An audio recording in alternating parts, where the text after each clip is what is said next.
আজকে এত টেস্টি এই ভর্তাটা নিয়ে চলে এসেছি। এটা এই ১ চামচ দিয়ে ১ প্লেট ভাত এক নিমেষেই শেষ হয়ে যাবে। এটা ভীষণ টেস্টি হতে চলেছে। খুব সহজ রেসিপি, আর স্কিপ না করে সম্পূর্ণটা দেখার অনুরোধ রইল। চলে এসেছি সিমতাজ কিচেনে। আর যদি চ্যানেলের এই রান্নাগুলো আপনাদের একটু হলেও ভালো লেগে থাকে, তাহলে প্লিজ চ্যানেলটিকে সাবস্ক্রাইব করে পাশে থাকা বেল আইকনটি প্রেস করে রাখবেন। যখনই কোনো নিত্য নতুন রেসিপি আপলোড করব, সবার আগে পৌঁছে যাবে আপনাদের কাছে। তাহলে চলুন মূল রান্নায় ফেরা যাক। এখানে আমি 50 গ্রামের একটা প্যাকেট কালো জিরে নিয়েছি। তো এখানে আমি একদম অল্প পরিমাণে রান্না করব বা ভর্তা করব, সেই জন্য আমি 25 গ্রামেরও কম, মিনিমাম 20 গ্রাম আমি এখানে নিয়েছি। দেখুন, এক প্যাকেট সম্পূর্ণ নিয়ে নিই। তো এখানে এটাকে নিয়ে হালকা করে ভাজা করে নেব, আর ফ্লেমটাকে একদম লো রেখে দিতে হবে। আর আমি কড়াটা না একটু মোটা ধরনের নিয়েছি, এতে করে ভাজাটা খুব সুন্দর হবে। আর এই ভাজাটা করার সময় যদি হালকা পুড়ে যায় না, সেক্ষেত্রে তেতো হতে পারে। সেই জন্য চেষ্টা করবেন একদম লো ফ্লেমে হালকাভাবে ভাজা করে নিতে। তো ভাজাটা একদম রেডি হয়ে গেছে, সাইড করে তুলে রেখেছি। আর এখানে দিয়ে দিলাম একদম 1 চামচ তেল।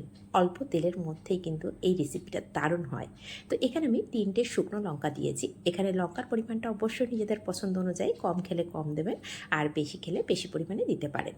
তো এখানে আমি 3টে লঙ্কা দিয়েছিলাম, তাতেই ভীষণ পরিমাণে ঝাল হয়েছিল। এখন সেই সামান্য তেলের মধ্যেই আমি এখানে 10-12 কোয়া রসুন দিয়েছি। আর রসুনটাকে একটু সাইড করে রেখে একটা বড় সাইজের পেঁয়াজ নিয়েছিলাম, সেটাকেও সাইডে দিয়ে দিয়েছি।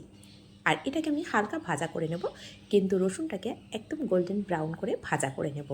আর ফ্লেমটাকে লো টু মিডিয়াম রেখেছি, যাতে করে রসুনগুলো ভালোভাবে সিদ্ধও হয়ে যায়। তো এইভাবে পেঁয়াজটাও আমি সাইড করে ভাজা করছি, আর রসুনটাকে তুলে নিয়েছি। দেখতেই পাচ্ছেন ভালোভাবে ভাজা করা হয়ে গেছে, আর কালারটাও খুব সুন্দর চলে এসেছে। আর এদিকে পেঁয়াজের কালারটাও অনেকটা চেঞ্জ হয়ে গেছে বা অনেকটা নরম হয়ে গেছে। এখন সমস্তটাই তুলে নিয়েছি আমি। তুলে নিয়ে এখন আমি এটাকে ভর্তা করে নেব। আর এই রেসিপিটা এতটাই টেস্টি আর কম তেলের মধ্যে হচ্ছে। যদি আপনারা চান, এখানে কিন্তু তেলের পরিমাণটা অবশ্যই বাড়িয়ে দিতে পারেন। তো এখানে আমি একটা শিল নিয়েছি, শিলের মধ্যে এটা বেটে নেব। আপনারা চাইলে কিন্তু এটাকে মিক্সি জারেও বেটে নিতে পারেন বা গুঁড়ো করে নিতে পারেন। তো দেখুন এত সুন্দর ভাজাটা হয়েছে না, আমি একবার করে বেটে নিচ্ছি, তাতেই কিন্তু খুব সুন্দরভাবে গুঁড়ো হয়ে যাচ্ছে। এটা দুবার বাটার কোনো প্রয়োজন নেই। তো খুব সুন্দরভাবে মিহি হয়ে যাচ্ছে, এটা খেয়াল করলে বুঝতে পারবেন। আমি হাতে করে নিয়েও দেখিয়ে দিচ্ছি। তো এইভাবে সমস্তটাকে আমি ভাজা করে নিয়েছি, বেটে নিয়েছি বা গুঁড়ো করে নিয়েছি। গুঁড়ো করা হয়ে গেছে। এদিকে লঙ্কাটাকেও ভালো করে আমি গুঁড়ো করে নিলাম। আর এখানে যে রসুনটা রেখেছিলাম না, সেই রসুনগুলোকেও এইভাবে একবার করে ভালো করে বেটে নিচ্ছি। আর পেঁয়াজটাকে হালকা করে বেটে নেব। আপনারা চাইলে বেটে নিতে পারেন, চাইলে না বেটেও নিতে পারেন। তো সমস্তটাই কিন্তু আমার বেটে নেওয়া হয়ে গেছে। এখন সমস্তটাকে আমি হাত দিয়ে এইভাবে মিশিয়ে নিচ্ছি। এখনও কিন্তু কিছু উপকরণ বাকি আছে। তো এইভাবে মেশাতে মেশাতে কিন্তু দারুণ টেস্ট এসে যায়। আর এখন দিয়ে দিলাম সব শেষে লবণ। লবণটা একদম শেষে দিচ্ছি, কারণ হচ্ছে এটা মেশানোর পরে একটা আন্দাজ হয়ে যায় যে কতটা পরিমাণে হয়েছে। সেই পরিমাণ বুঝেই কিন্তু লবণটা শেষে দিলে একদম পারফেক্ট হবে। আর এখানে একটু টেস্ট করে দেখে নিতে পারেন, কম বেশি হতে পারে। আর শেষে দিয়ে দিলাম সামান্য 1-2 ফোঁটা সর্ষের তেল।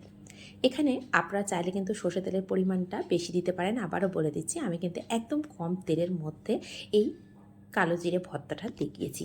আর বিশ্বাস করুন, একবার হলেও বাড়িতে এভাবে বানিয়ে দেখতে পারেন, যেটা এতটাই টেস্ট হয়। আর এটা ভীষণ টেস্টি হয়। আর গরম গরম ভাতে একটা চামচে 1 চামচ নেওয়ার পরেই এটা যা টেস্ট হবে না, এক নিমেষে গরম ভাত কিন্তু শেষ হয়ে যাবে। তাহলে আজ এই পর্যন্ত, আবার আসবো অন্য কোনো রেসিপি নিয়ে। ধন্যবাদ।